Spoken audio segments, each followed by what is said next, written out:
আমাদের আজারে পাবলিকের শুরুটা হয় মূলত কি বলবো, একদিন হঠাৎ বিকালবেলা আমি ফয়সাল ভাইরে মেসেজ দিলাম যে ভাই কোন জায়গায় তুমি।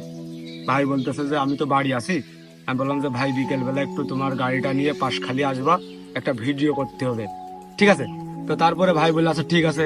হ্যাঁ, ভাইয়ের আবার আইফোন ছিল ওই সময়, তখন আবার আইফোন খুব কম ছিল আমাদের এদিকে, ছিল না বললেই চলে। আইফোন এক্স দিয়ে শুরু করছিলাম, ফয়সাল ভাই ছিল।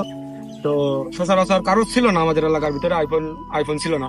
তো বলতেছে আমার এই ফোনটা আছে, এটা দিয়ে কি হবে? আমি বললাম যে ভাই আমি তো বুঝি না।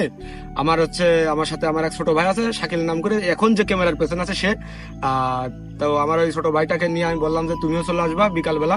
আমরা মূলত প্রথম এই তিনজন মিলে একটা শুটিং করছিলাম, একটা ভিডিও করছিলাম যে বন্ধু বড় না বাইক বড়, আমাদের পাশখালিতে, যেখানে আমরা প্রথম তিনজন এই ভিডিওটা শুরু করি। ভিডিও শুরু করার পরে প্রথম প্রথম আস্তে আস্তে আজারে পাবলিক নামকরণটা ফয়সাল ভাই করে।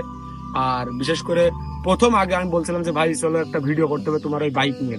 তো এইভাবে আমাদের ভিডিও যাত্রাটা শুরু আমাদের তিনজন থেকে, তারপরে আস্তে আস্তে সকলের আগমন ঘটে।